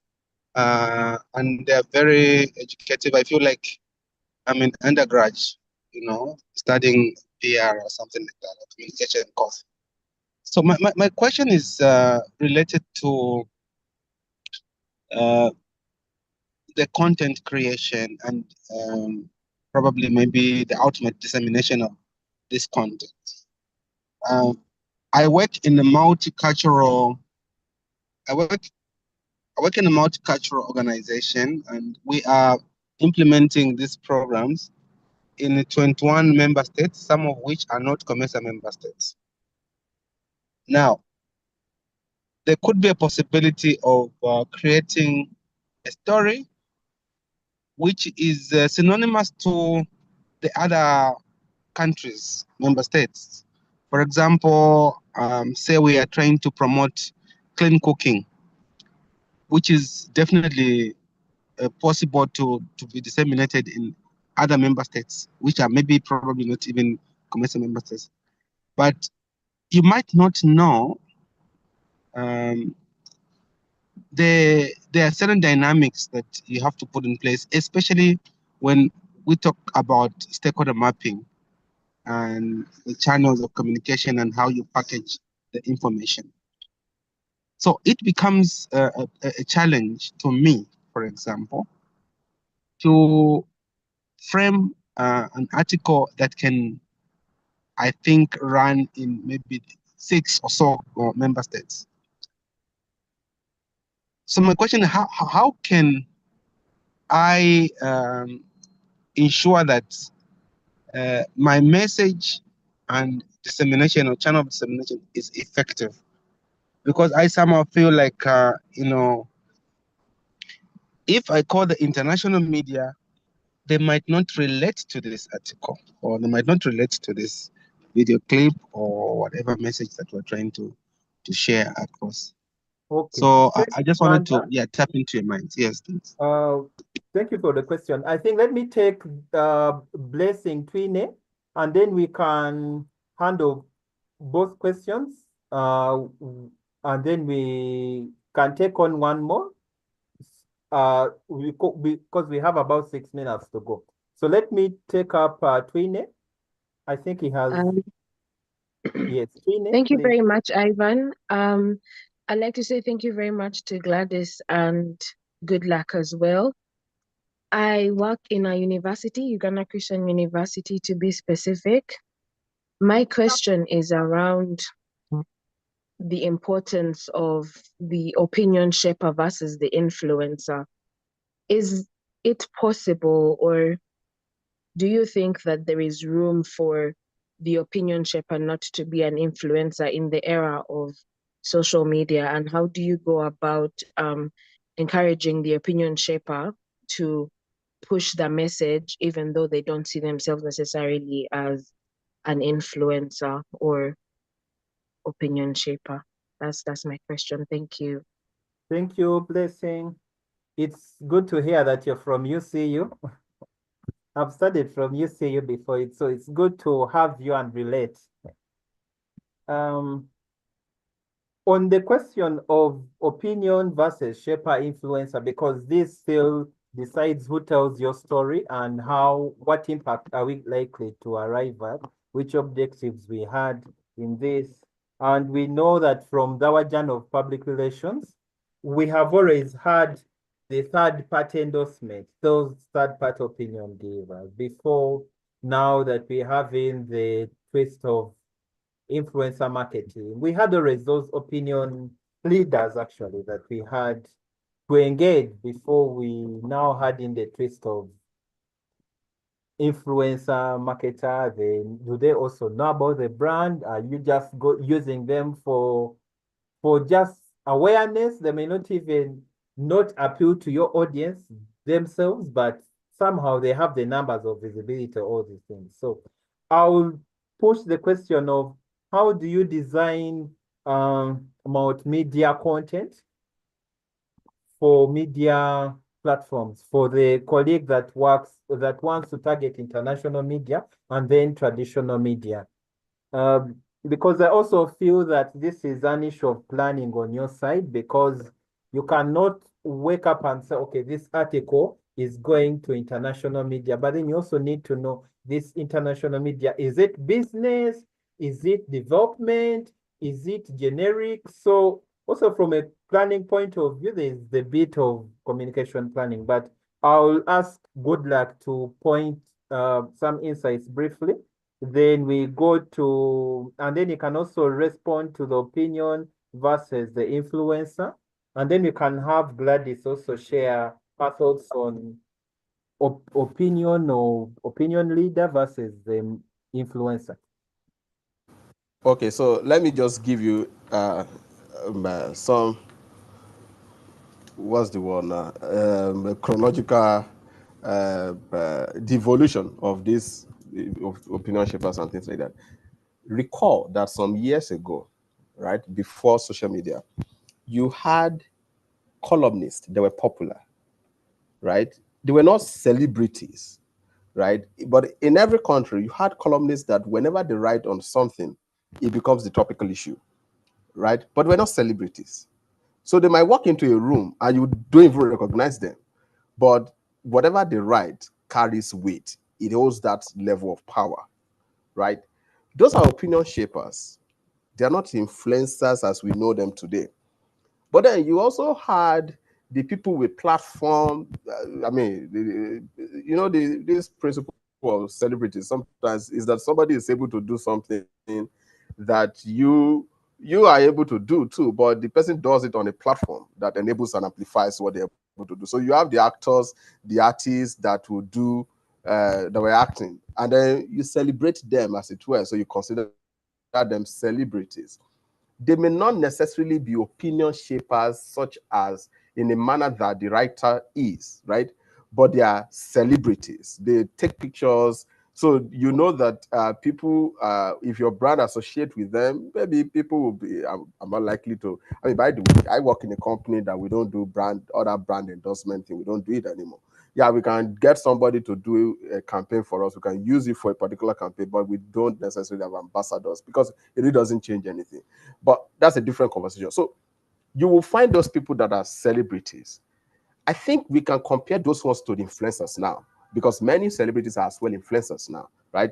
An influencer in this case means that they are constantly talking about all sort of things on social media. But you see, the opinion shapers, for starters, celebrities or influencers are generic. They say and talk about every and anything. They have an opinion about everything because they need to keep doing that to stay in your consciousness and to remain active. But you see, the opinion shapers are specific to certain topics. So if you check your environment, your social media space, you have those people that people believe whatever they say when it comes to finances, right? When they are providing financial perspective, people trust them. They're opinion shapers. There are people that people trust their public policy interventions. Whenever they're analyzing politics or analyzing public policy, everybody respects them.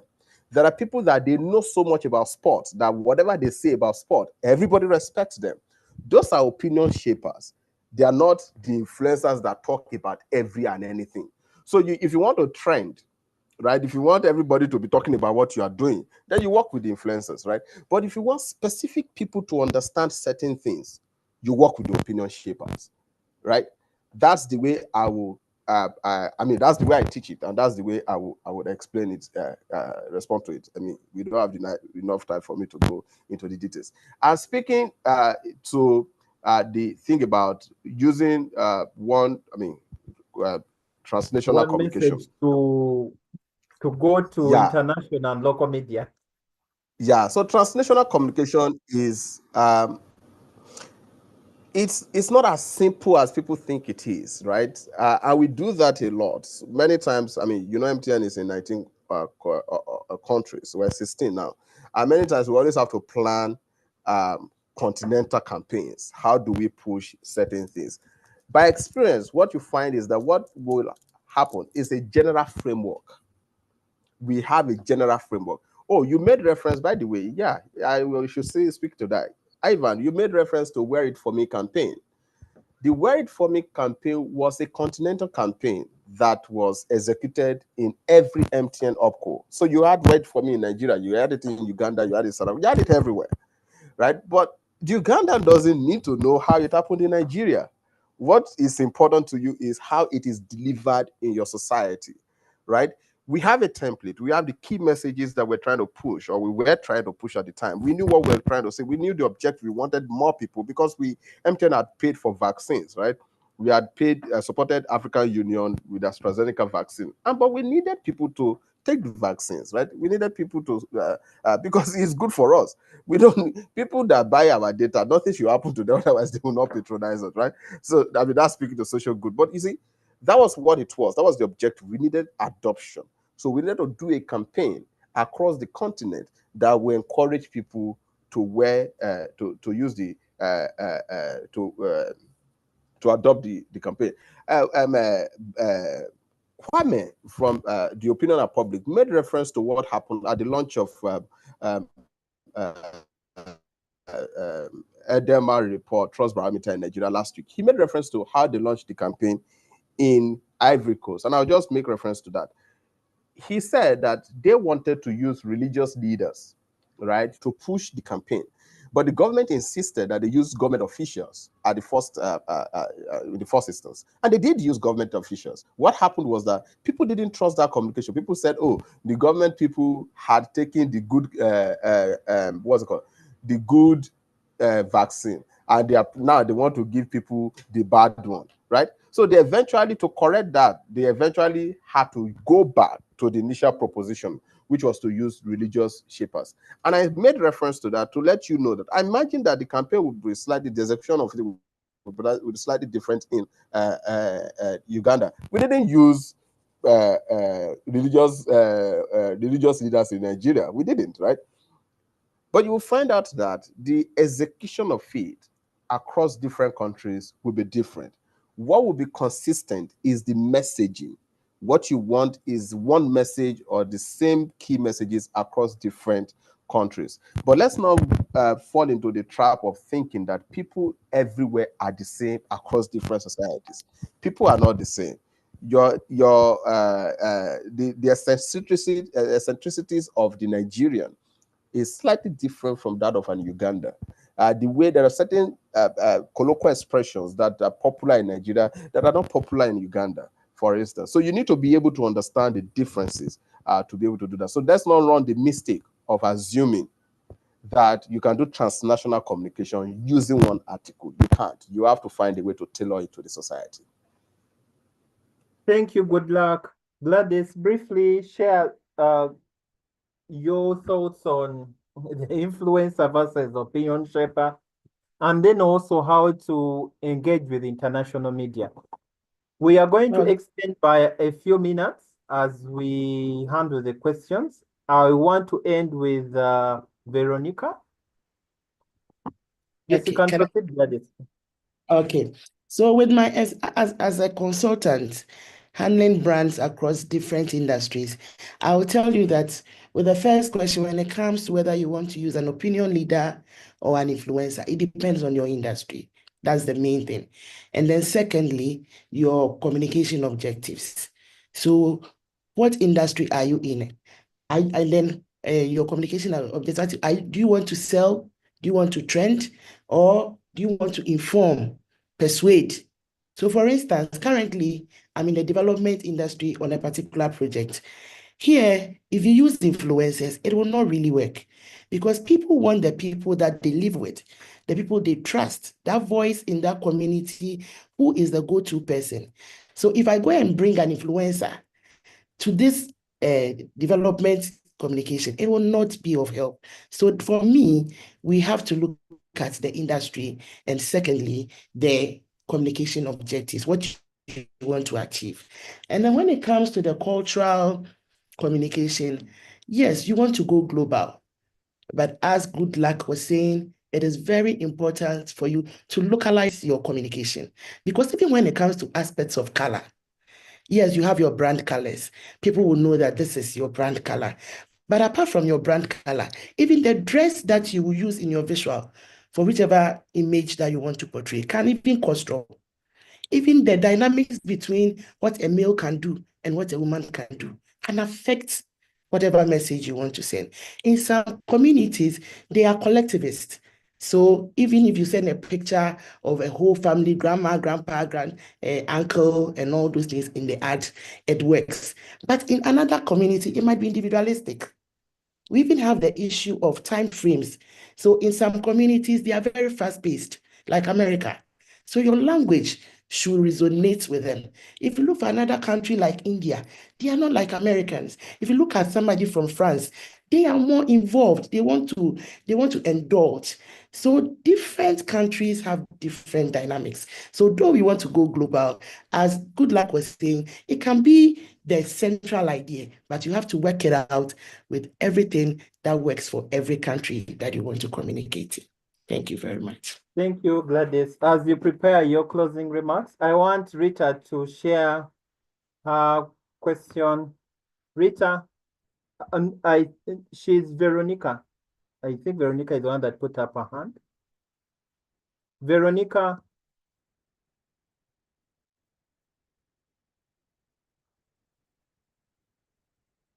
Veronica, I think she's off. No, I'm here. Okay. Please sorry, go ahead. Thank you. I'm in a place where I can't really talk. That was why I thought to type out my question, but I guess the noise level is better now.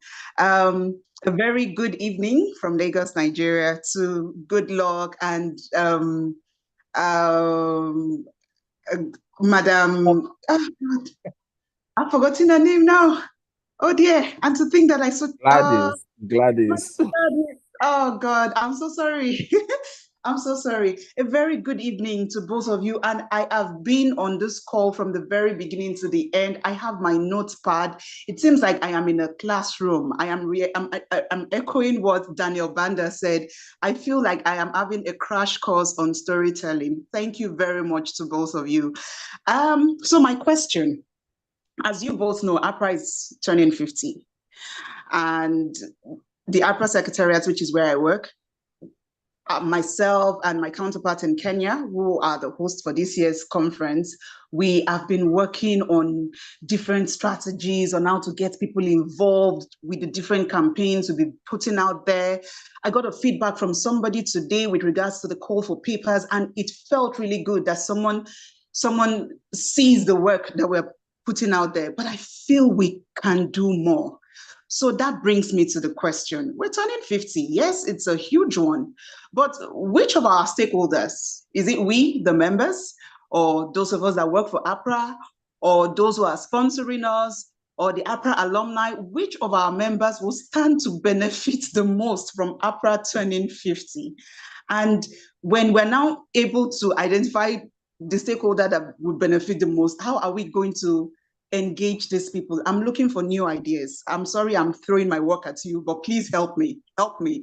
I need new ideas. How do I engage people? How do I tell this APRA at 50 story in a way that would get people interested and want them to, and would make them want to, you know, that fear of missing out, would make them want to attend the conference? How? Please help me.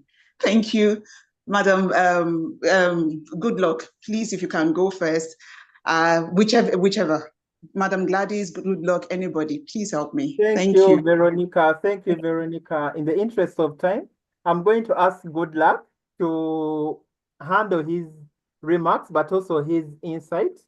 Maybe you can share a few of the 5 tools that they can engage in, but also have your remarks in 1 minute. Then we go to Gladys. Then as we prepare to close. Hello, Goodluck. Yeah, I can hear you. Veronica, it's all right. I mean, we are brainstorming here for APRA. I think the question will be to find a way, because I asked myself, when you were saying that, I asked myself, what stake do I have in APRA? What's my stake? Because every time people have a stake in something, they find a way to protect it, right? They will contribute to it. We need to drive that sense of ownership, and driving the sense of ownership is maybe I've seen the visual, I've seen the banners, but like I said, audio visuals always work better. You are able to tell better stories in an audio visual format. That's one. Number 2 is, let's have testimonials. Let people talk about what benefit they've gotten from APRA. If I hear that people are benefiting from APRA and people are able to tell their stories, you can write. When I say writing, I'm not necessarily saying that somebody should post it on that WhatsApp group. Get stories, collect stories. Use the APRA template, that style, the banner that you use. Put the story there. Let's be able to share it. Encourage people to share their stories on different platforms too, on LinkedIn and the like. Collate those stories. Let people say what they've benefited from APRA. I'm sure there are people that will say certain things. It could be from the continuous development initiatives that you have, the trainings and the like, or the training that you have put forward. If people are able to tell some of those benefits, I'm sure more people would want to be part of APRA and will understand the milestone of 50 years. The other things, I'll send you a message on WhatsApp. My closing remarks, because I'm trying to rush because Ivan has given me just 1 minute. I think I'll just say thank you for the opportunity, and it was great being on this panel with Gladys, and of course for the tremendous this smartly and expertly moderated by Ivan. Again, we cannot overemphasize the importance of storytelling. Everything that we do as communicators and reputation managers centers around telling people's stories. How we tell those stories matter. But the most important things, the two things I would want us to take away from this conversation is, one, audience analysis is fundamental. You need to understand your audience, and not just for the fun of knowing their attributes, but understand their media consumption behavior. The media consumption behavior and habit will determine or shape your media, your strategy, and your media plan. But in doing that, please take into consideration the eccentricities of the society where you are going to, the societies where the people you're speaking to live and breathe. Yeah, that would be my final remark. Thank you very much for this opportunity. Thank you. Good luck. It has been an honor having you. Gladys, briefly, your remarks and your thoughts on the 50 years anniversary of APRA. So Veronica, for the 50 years, we can share how far we have come. So you can do photo stories, you can do videos, testimonials, and then get members of APRA to talk about what they've gained from this noble institution or association. So it's all about the stories we share and how we share it. And then when it comes to my last words, I want to say that research is key. Good Luck and I have said this several times. So understand your audience. And then there are a few things that I want to say. Always make sure that you have the consent of whoever you are using to do your story. So whether they are using images or videos, get their consent. And then also make sure you are attuned with social, cultural, political issues so that you don't do a story that will turn back and come and bite your brand in future. And in everything that we do, there's a story. So let's see how we can make the ordinary extraordinary through our stories. Thank you very much. Thank you, everyone. In Gladys's words, I remember she said every Excel sheet is a story. So we know that there are stories out there. We should use them. I also want to emphasize Good Luck's insight into the 50-year planning for APRA. I think they should be able to have events this stretched for a period of maybe 6 months, as opposed to just having it as a milestone once in a while, so that they're able to actually pick stories. They can even tag it to 50 days, and then each day you're sharing a member story, or just profiling a member, or even just profiling all the members, because I believe there are more than 50, but you can profile them in 50 days. You can profile them you can find a way to have the 5, so it is the rhyme, so that it's more fresher in people's minds than having just one milestone and then you go to another celebration. I've been Ivan N. Balibola. I handle digital at Node Group, the mother company to PR Fundi Masterclass, and we are happy to be working with APRA to organize this. We have one each month, so we are looking forward to have another one next month, and we hope to have you again. Thank you and good night. Thank you.